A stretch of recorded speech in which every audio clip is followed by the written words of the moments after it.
হবে? একটা 11 বছরের বাচ্চাকে এভাবে ধর্ষণ করেছে, নিষ্ঠুর ভাবে ধর্ষণ করেছে, তার চোখ খুবলে নিয়েছে, তার জিভ কেটে নিয়েছে, তাকে 4 জন মিলে ধর্ষণ করেছে। আমরা দুজন এভিডেন্সকে ধরে দিয়েছি, তারপরে পুলিশ একজনকে ছেড়ে দিয়েছে। আমরা কালকে রাত 11টা থেকে এ পর্যন্ত কাউকে দেখতে পাইনি। ইভেন্ট আধ ঘন্টা আগে পুলিশ এসছে, পুলিশ এসছে। আমরা বডি ক্যাম্প থেকে পুলিশ নিয়ে গিয়ে বডি শনাক্ত করেছি, সেখান থেকে তুলে নিয়ে এসছি।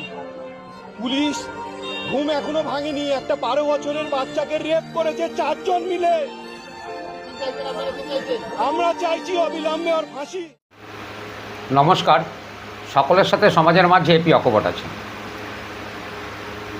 মুখ্যমন্ত্রী মাননীয় শুভেন্দু অধিকারী আশ্বাস দিলেন এবং তিনি যেভাবে দায়িত্ব নিয়ে সরকার চালাচ্ছেন, হয়তো প্রকৃত দোষীরা কঠোরতম শাস্তি পাবে। বারুইপুরের এই ছোট্ট শিশুটিকে যেভাবে নৃশংসভাবে খুন ধর্ষণ করা হয়েছে, এ বিষয়ে আমি কতগুলো বক্তব্য আপনি অল্প করে বলে নিয়ে আজকের এই এপিসোডে দেখাবো শুভেন্দু অধিকারী মাননীয় মুখ্যমন্ত্রীর পদে আসার পর বিগত 15 বছরে বিশেষ করে মমতা ব্যানার্জির শাসনকালে পশ্চিমবঙ্গের যে হারে নারী নির্যাতন, খুন, ধর্ষণের কেসগুলো ঘটেছিল, তাতে সরকার পক্ষ থেকে বারবার তাকে সেফগার্ড করা চলেছে। দেখুন, অপরাধ বা অপরাধী অপরাধ করবে, এর জন্য রাষ্ট্র দায়ী নয়। রাষ্ট্রের আইন কানুন আছে, ঠিক মতন প্রয়োগ হয় না বা কখনো বাধাপ্রাপ্ত হয়। কিন্তু অপরাধীকে যদি শাসক সেভ করে, গার্ড করে, যেমন আরজিকর কাণ্ডে ঘটিয়েছিলেন, হাসখালির ক্ষেত্রে বলেছিলেন, পার্কস্ট্রিট কাণ্ডে করেছিলেন মমতা ব্যানার্জি এগুলো।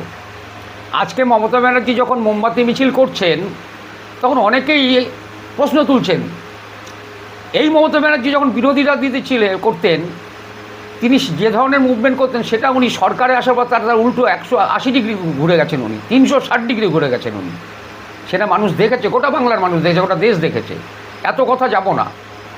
যেটা বলতে চাই, সমাজে যদি কোনো ঘটনা ঘটে যাওয়ার পর প্রচুর হইচই হয়, একটা কথা ছিল চোর পালালে বুদ্ধি বাড়ে।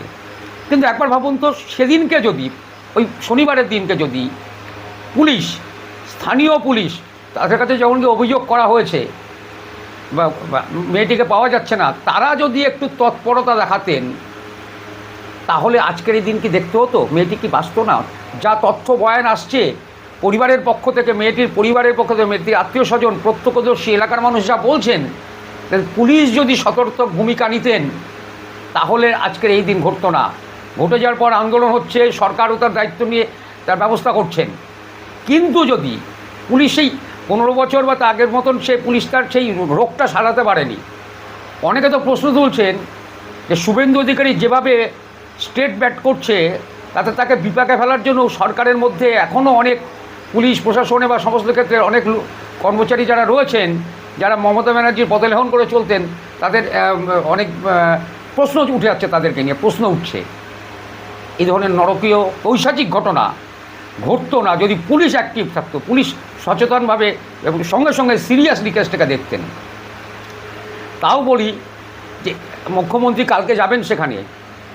আজকে আর একটা জিনিস অবাক লাগলো, ডাক্তার অনিকেত মাহাতো, অভয় আন্দোলনের একজন বড় মুখ, তিনি আজকে বারুইপুর পুলিশের সাথে দেখা করে ডেপুটেশন দিতে গিয়ে এই বারুইপুর কাণ্ডের কেসের সাথে একটা অভয়াকাণ্ডের মিল খুঁজে পেলেন। কারণ উনি এটাও বললেন যে পুলিশ অফিসারের সাথে দেখা করলেন, তিনি 1 ঘন্টাকে দায়িত্ব নিয়েছেন, তিনি সেরকম কিছুই জানেন না, অথচ পুলিশ তদন্ত করবেন। সেটা তো দেখাবো। সেই সাথে দেখাবো আর এক তৃণমূল কংগ্রেসের দ্বারা বোমার আঘাতে মৃত বাচ্চা আর এক শিশু, তামান্না খাতুন, একটা মেরে ফেলা হয়েছিল, তার মা শুভেন্দু অধিকারীর কাছে যাওয়ার পরে মাননীয় মুখ্যমন্ত্রী যে অ্যাকশনটা নিয়েছেন, এতদিন যারা গ্রেপ্তার, তার মাও, তামান্নার মাও, যিনি সিপিএমের প্রার্থী ছিলেন এবারের নির্বাচনে, তিনি পর্যন্ত মুখ্যমন্ত্রী সম্বন্ধে কী বললেন শোনাবো। সিপিএমের একমাত্র বিধায়ক, কারণ প্রত্যেকের খবরই তুলে ধরা আমাদের কাজ। ডোমকলের মুস্তাফিজুর রহমান রানা, তিনি কি বললেন এই ঘটনার পরিপ্রেক্ষিতে। অনিকেত মাহাতো যেমন প্রত্যেকটা রোগের কারণ যেমন থাকে, প্রত্যেকটা ঘটনার পেছনে একটা কারণ থাকে। এই ঘটনাগুলো যদি এইভাবে করা হতো, এইভাবে দেখা হতো, তাহলে এটা হতো না, সবাই এখন বলবেন, অনেক বুদ্ধিজীবীরা বলবেন। আর একটা কথা বলবো, যে অভয়াকাণ্ড গোটা দেশ রাজ্য আলোড়ন ফেলেছিল, আজ পর্যন্ত তার সঠিক বিচার তদন্ত পাওয়া যায়নি। সেই অভয়ার মা রত্না দেবনাথ, বর্তমানে পানিহাটির বিজেপির বিধায়ক, তিনি আজকে কি বললেন এই ঘটনার প্রেক্ষিতে। তাকে নিয়েও অনেকে সমাজ মাধ্যমে ট্রোল করছিল, তিনি কাকিমা কোথায় আজকে। কিন্তু আমরা আশা রাখবো, অন্যান্য রাজ্যের ক্ষেত্রে কী হচ্ছে জানি না, মুখ্যমন্ত্রী শুভেন্দু অধিকারীর যে পজিটিভ অ্যাক্টিভিটিস দেখছি আমরা, তার ভুল কাজের অবশ্যই গঠনমূলক সমালোচনা করব। কিন্তু তিনি একথাও আজকে বলেছেন, যদি কোনো পুলিশ অফিসার বা পুলিশেরও এই ক্ষেত্রে গাফিলতি থেকে থাকে, তারও উনি ব্যবস্থা নেবেন। দেখা যাক আগামী দিনে কী হয়তো দেখতে থাকবো। আশা করব পজিটিভ কিছু হোক, আর পশ্চিমবঙ্গে বা গোটা দেশে এই ধরনের নারকীয় পৈশাচিক নারী নির্যাতনের ঘটনা যাতে আর না ঘটে, সেই জন্য আমাদেরও সমস্ত সজাগ থাকতে হবে। দেখতে থাকুন সকলের সাথে সমাজের মাঝে, এপি অকপট আছে। 24 ঘন্টার মধ্যে যে 3 জন গ্রেপ্তার হয়েছে, তার জন্য মুখ্যমন্ত্রীকে অসংখ্য ধন্যবাদ, অসংখ্য শুভেচ্ছা জানাই। যে আজকে যদি টিএমসি সরকার থাকতো, তাহলে এই 3 জন গ্রেপ্তার হতো না। শুধু আশায় দিত, টাকা দিত, গ্রেপ্তার হতো না। আমাদের বিজেপি সরকার, আমাদের মুখ্যমন্ত্রী সেটা না করে উনি বিচারটা দেবেন। আমরা আশা রাখছি বিচারটা দেবেন। তার জন্য 24 ঘন্টার মধ্যে 3 জনকে গ্রেপ্তার করেছেন, ওনাকে অসংখ্য ধন্যবাদ। আমি মুখ্যমন্ত্রীর কাছে আবেদন করছি যে এমন কঠোর থেকে কঠোরতম শাস্তি দেওয়া হোক, আর কোনো বাচ্চাদের বা মহিলাদের কারোর উপরে এমন অত্যাচার না হোক। কখনোই পুলিশগিরি করা মণ্ডল সভাপতির কাজ না। গত শনিবারে দক্ষিণ 24 পরগনার বারুইপুরের হচ্ছে যে ধপধপি 2 নম্বর গ্রাম পঞ্চায়েতের সূর্যপুর জায়গাটা, বাড়ি থেকে প্রয়োজনীয় জিনিস কিনতে বেরোয়, তারপরে নিখোঁজ হয়ে যায়। তারপরে পরিবারের সদস্যরা প্রথমে ভেবেছিলেন পড়তে গেছে, কিন্তু রাত বাড়লেও বাড়ি না ফেরায় খোঁজাখুঁজি করে, এবং পরে দেখা যাচ্ছে একটা পুকুর থেকে তার লাশ হচ্ছে যে উদ্ধার হয়, এবং খুবই নির্মমভাবে, এবং সেখানে দেখা যাচ্ছে তাকে ব্যাপকভাবে অত্যাচার করা হয়েছে এবং ধর্ষণ করে খুন করা হয়েছে। এই ঘটনা হচ্ছে যে খুবই নক্কারজনক। প্রথমে আমি এই ঘটনাকে চরমতম নিন্দা করছি।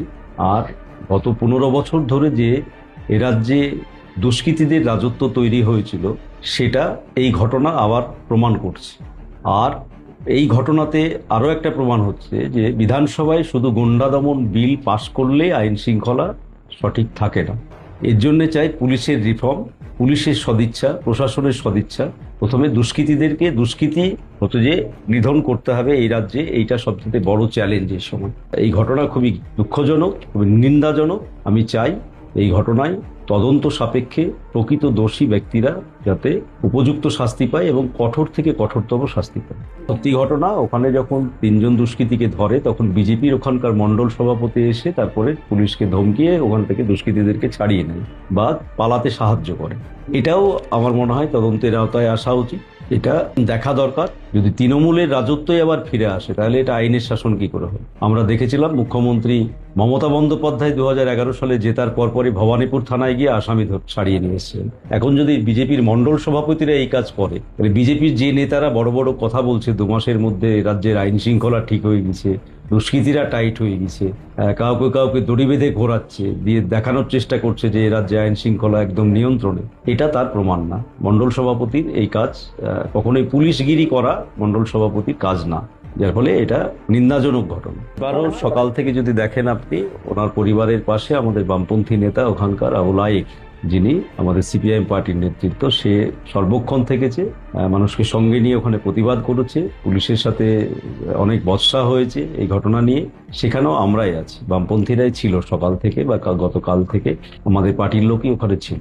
মুখ্যমন্ত্রী যদি কথা বলেছে বলেই আমি শুনলাম, যদি বলে থাকে তাহলে অবশ্যই সেটা একটা দিকে অবশ্যই মুখ্যমন্ত্রীকে ধন্যবাদ। তিনি একজন প্রশাসক আমাদের রাজ্যের, স্বাভাবিকভাবেই তিনার কথা বলাটা অবশ্যই পরিবারের প্রতি একটা সহানুভূতি দেখানো, এটা খুবই সাধুবাদ জানাচ্ছি। কিন্তু পাশাপাশি হচ্ছে যে ঘটনা, সেই ঘটনার দেখা করার পর যাতে প্রকৃত দোষীরা শাস্তি পায়, এখানে যাতে কোনো রাজনৈতিক রং বা কোনো জাতি ধর্ম এসব না দেখা হয়, তাহলেই হচ্ছে যে সেটা সঠিক হবে। এটা খুবই খারাপ লাগার একটা অনুভূতি। মানে কি বলবো, মানুষ অনুভূতি হারিয়ে ফেলেছে, মানুষের চেতনার বিকাশ ঘটছে না, মানুষ নিচের দিকে, এত নিচু মন।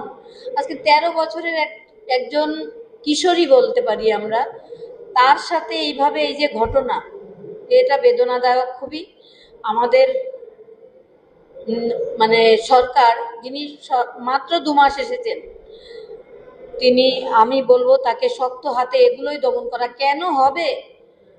কোনো শিক্ষা প্রতিষ্ঠান হোক, কোনো মেয়েদের কেন এরকম একটা পণ্য হিসাবে ইয়ে করা হবে? তার জন্য আমি শুভেন্দুদার সঙ্গে আমাদের সমাজ তাদের অবশ্যই বিচার হবে, বিচারে মানে বাধা আসবে না। কিন্তু বাবা মা তো আর কিছু পাবে না, বলুন বাবা মা কি পাবে? বিচারটা হবে। কিন্তু বাবা মার যে ঘরটা শূন্য হয়ে যায়, সেটা আমার ঘরটা যেমন শূন্য হয়ে গেছে, বিচার আমি অবশ্যই পাবো। সরকার নতুন এসেছেন, আমাদের যেমন প্রত্যেকটা তথ্য প্রমাণ নষ্ট হয়েছে, তাই বিচারের অগ্রগতির জন্য একটু দেরি হচ্ছে। আপনারা দেখেছেন তামান্নার মা এসে আমাদের মাননীয় মুখ্যমন্ত্রীর সঙ্গে কথা বলেছেন, সাথে সাথে তার সব অপরাধী ধরা পড়ে গেছে। এরকম সব অপরাধীরা ধরা পড়বে, বিচার হবে, পুলিশ ঠিক করে তদন্ত ভার করবে। আগামী দিনে গত যে মুখ্যমন্ত্রী ছিলেন, তার আমলে যে দুর্নীতি হয়েছে, এটা তারই ফল। তারা এমন কিছু সৃষ্টি করে গেছেন, মানুষকে শিক্ষা থেকে, স্বাস্থ্য থেকে, সব কিছু থেকে মানে সরিয়ে রেখে মানুষ কিভাবে খেলা মেলা, মদ জুয়া এসবে মত্ত থাকতে পারে, সেই জায়গাটা তিনি ভালোভাবে দেখতেন। তারই ফলস্বরূপ আজকে এই যে 13 বছরের মেয়েটা, তার চলে যেতে হলো।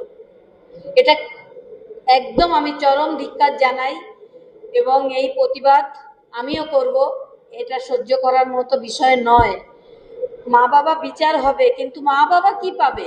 এই জায়গাটা কেন হবে? এটা এরকম একটা ঘটনা কেন আমাদের সমাজের এই অধপতন হবে? কেন মানুষের চেতনার বিকাশ ঘটবে না? আমরা সেই মানদাতার আমলে পড়ে নেই যে মেয়েরা একটা ভোগ্য বস্তু হিসাবে ব্যবহৃত হবে। এটা কিছুতেই মানব না।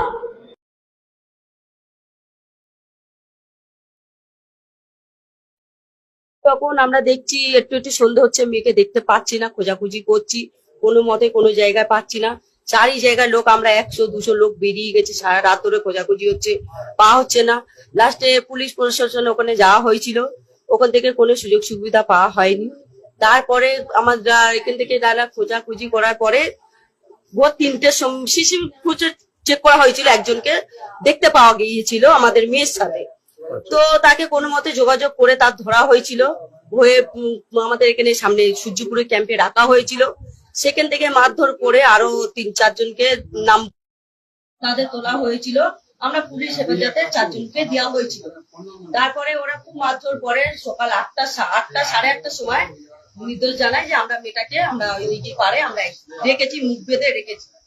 ওখানে যাওয়ার পরে খোঁজাখুঁজি করার পরে, খুব মারধর করার পরে স্বীকার করে যে আমরা পুকুরে বস্তা করে ডুবিয়ে রেখেছি। কে স্বীকার করেছে এটা? যে ধরে নিয়ে গেছিল, খুনিটা ওখানেও ছিল। খুনিটা ওখানেই ছিল? হ্যাঁ, তোমরা তো খবরের মাধ্যমে দেখেছো আর দেখতেও পাবে। খুনিটা নিজের মুখে স্বীকার করেছে? হ্যাঁ, নিজের মুখে স্বীকার করেছে। তারপরে খুনিটাকে কি করলেন আপনারা? ওরা মারধর করে আবার পুলিশের হাতে, পুলিশের কাছে পুলিশ ছিল। পুলিশের হাতে তুলে দেয়। সেই খুনিটা কি এখন জেলে? জেলে আছে, বর্তমান কোথায় আছে বলতে পারবো না। 4 জনকে তুলে দেওয়া হয়েছে। এবার পুলিশ প্রশাসন বলতে পারবে তারা কোথায় আছে, তারা কিভাবে ওখান থেকে ছাড়া পেলো। ছাড়া পেলো মানে বুঝতে পারলাম না। নেই, ওখানে নেই, তারা নেই, পুলিশ স্টেশনে নেই, হেফাজতে নেই, পুলিশ হেফাজতে নেই। এখন বর্তমান তারা কোনো মতে জেলে গেছে। কি করে গেল, কিভাবে গেল, পুলিশ নিয়ে গেল না নিজে গেল, আমরা সেটা বলতে পারবো না। তো এখন বাচ্চাটার কোথায়, লাশটা কোথায় আছে? এখন পোস্টমর্টম, এখন পোস্টমর্টম হচ্ছে। তা ওখান থেকে বাচ্চাকে এখানে আনা হবে। পুলিশ আপনাদের কি আশ্বাস দিয়েছে? পুলিশ আশ্বাস দিয়েছে এখন কিছু বলতে পারছে না, বলছে ফাঁসি হবে।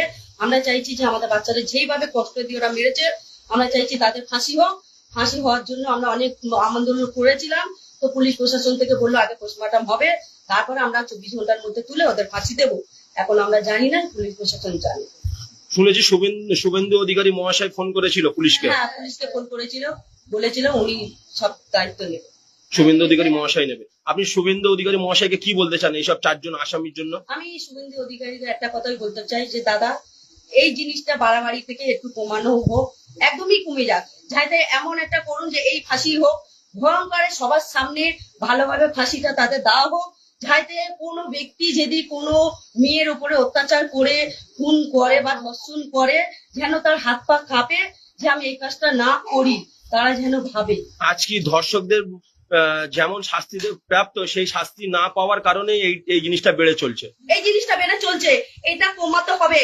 আমি চাইছি নতুন প্রশাসন আমাদের উঠেছে, আমরা সেটাই চাইছি যে উনি ভালোভাবে দায়িত্ব পালন করে কাজগুলো করুন, আর লক্ষ্য রাখুন যে কোথায় কি হচ্ছে। আমি এইটুকুনি বলবো, আর কিছু না। ঠিক, আপনার নাম? কি বলতে পারছি না, আমার নাম সাগরিকা। আপনারা যদি খেয়াল করে দেখেন যে আরজিকর মেডিকেল কলেজের বুকে যে নৃশংস ঘটনা ঘটেছিল, পশ্চিমবাংলা সহ আপামর জনগণ যখন এই আন্দোলনে আন্দোলিত হয়েছিলেন, আমরা অভয়ার ন্যায় বিচার চেয়েছিলাম। আপনারা যদি একদিকে আরজিকর মেডিকেল কলেজের ঘটনাকে দেখেন আর আজকে বারুইপুরের যে ঘটনা, সেই ঘটনাকে যদি পাশাপাশি রাখেন, তাহলে দেখতে পাবেন এই দুটো ঘটনার মধ্যে বিশেষ কিছু পার্থক্য নেই। পার্থক্য নেই কোথায়? তাহলে আপনারা দেখতে পেয়েছিলেন সেখানে তৎকালীন প্রিন্সিপাল, তৎকালীন পুলিশের কর্তা ব্যক্তিরা কিভাবে ইন্টারভিন করেছিল। আজকে আপনারা দেখতে পাচ্ছেন এলাকাবাসী, গ্রামবাসী তারা দুষ্কৃতীদেরকে ধরে থানায় নিয়ে আসছে, আর শাসক দলের ঘনিষ্ঠ নেতারা তারা থানা থেকে ছাড়িয়ে নিয়ে যাচ্ছে। তাহলে সেখানে পুলিশের যা ভূমিকা ছিল, তৎকালীন প্রিন্সিপালের যা ভূমিকা ছিল, শাসক দলের যা ভূমিকা ছিল, আর আজকে এই ঘটনাকে কেন্দ্র করে সেই ভূমিকার চিত্র কি এক নয়? তাহলে যদি এক হয় তাহলে প্রয়োজনটা কি? প্রয়োজন হচ্ছিল, আমরা জানতে এসেছিলাম যে আপনারা কি সেই পুলিশ কি আজও সেই সেম পুলিশই আছেন না?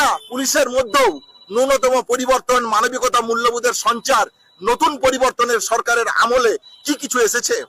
তাহলে আমরা সেই জানতেই যিনি থানার ইনচার্জ ছিলেন তার সাথে দেখা করেছিলাম। তিনি অত্যন্ত হতাশ করে যে কথা বলতে চাইলেন, তিনি বলতে চাইলেন আমি 1 ঘন্টা মাত্র চার্জ নিয়েছি। এই ঘটনা সম্পর্কে বিশদ আমি জানি না, আপনারা সংবাদ মাধ্যম সূত্রে যা জানেন আমরাও তাই জানি। আমরা সুনির্দিষ্টভাবে দুটো প্রশ্ন জানতে চাইছিলাম যে আপনাদেরকে যে সংবাদ মাধ্যম সহ এলাকার মানুষ যে কথা বলতে চাইছে, আমরা যা জানছি যে তারা এলাকার সিসিটিভি ফুটেজ থেকে শনাক্ত করে থানায় নিয়ে এসেছিল, আপনারা কি তা ছেড়ে দিয়েছিলেন? এই নিয়ে আপনার মত কি, আপনার বক্তব্য কি? এটা কি সত্য না মিথ্যা? তিনি বলতে চাইলেন তোমরা যা শুনেছো আমিও তাই শুনেছি, এর বাইরে আমি কিছু জানি না। শাসক দলের ঘনিষ্ঠ তারা কি এই ঘটনার সাথে প্রত্যক্ষ পরোক্ষভাবে জড়িত? তারাও সেখানেও তার বক্তব্য যে এই নিয়ে আমি বিশেষ কিছু জানি না, আমি তো 1 ঘন্টা এসেছি।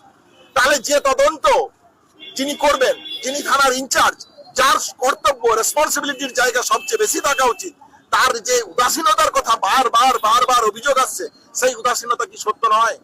তাহলে এই তো হচ্ছে আজকে পশ্চিমবাংলা পুলিশের, বারুইপুর থানার পুলিশের বাস্তব চিত্র। তাহলে সমাধান কি? যদি আমার যেটুকু অভিজ্ঞতা আছে সেই অভিজ্ঞতার মধ্য দিয়ে যদি বিচার করে দেখেন, তাহলে দেখুন একজন দুষ্কৃতী, একজন ক্রিমিনাল বা একজন ধর্ষক রাতারাতি কেউ ধর্ষকে পরিণত হয় না। তাহলে ধর্ষকে পরিণত হতে একটা রুচি সংস্কৃতির মধ্য দিয়ে তাকে যেতে হয়। তাহলে সমাজের মধ্যে, পাড়ার মধ্যে, মহল্লার মধ্যে, এলাকার মধ্যে মা, বাবা, ভাই, বোন, বিভিন্ন পেশার মানুষ যারা আছেন, শিক্ষক, চিকিৎসক, পাড়ার যারা আশেপাশের দোকানদার, ব্যবসায়ী ভাই বন্ধু, তারা সবাই মিলে ছোট ছোট গণকমিটি তৈরি করুন, এলাকায় সার্ভাইলেন্স রাখুন।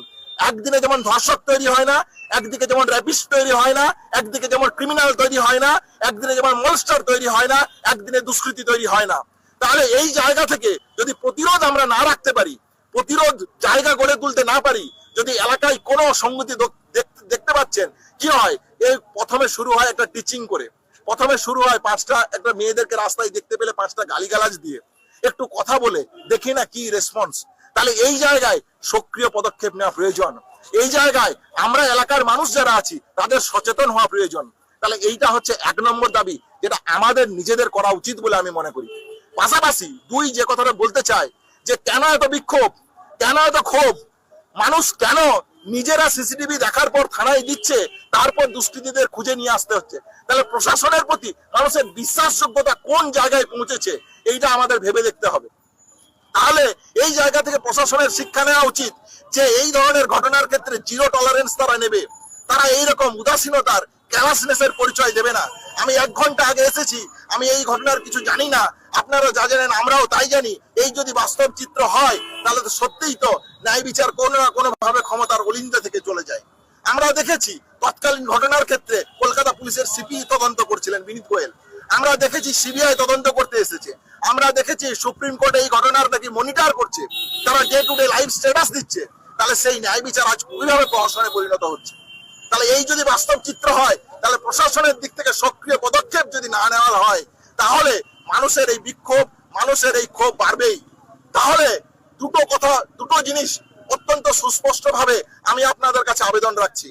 এক, পাড়ায় মহল্লায় গ্রামে গঞ্জে যেখানেই যেভাবে থাকুক, জাতি ধর্ম বর্ণ নির্বিশেষে রাজনৈতিক রং ভুলে গিয়ে এই ধরনের ছোট ছোট গণকমিটি করে এলাকাগুলোর উপর সার্ভাইলেন্স রাখা উচিত। নারী পাচার হচ্ছে কিনা এই ঘটনাগুলোর উপর তদন্ত রাখা উচিত, চোখ রাখা উচিত আমাদের। পাশাপাশি প্রশাসনকে বাধ্য করা, প্রশাসনের এই উদাসীনতার দিক থেকে বেরিয়ে আসা। আমরা নতুন পরিবর্তনের সরকার পেয়েছি, তাহলে নতুন পরিবর্তনের সরকারে যদি দেখা যায় যে অভয়ার ন্যায় বিচারের সময় তৎকালীন সরকারের যে ক্যালাসনেসের চিত্র আমরা দেখেছি, কারা থানার যে ক্যালাসনেসের চিত্র আমরা দেখেছি, এভিডেন্স টেম্পার এবং ইনভেস্টিগেশনকে আসাপ করার কেন্দ্র করে যা আমরা দেখেছি, তাই যদি দেখতে হয় তাহলে কেমন পরিবর্তন?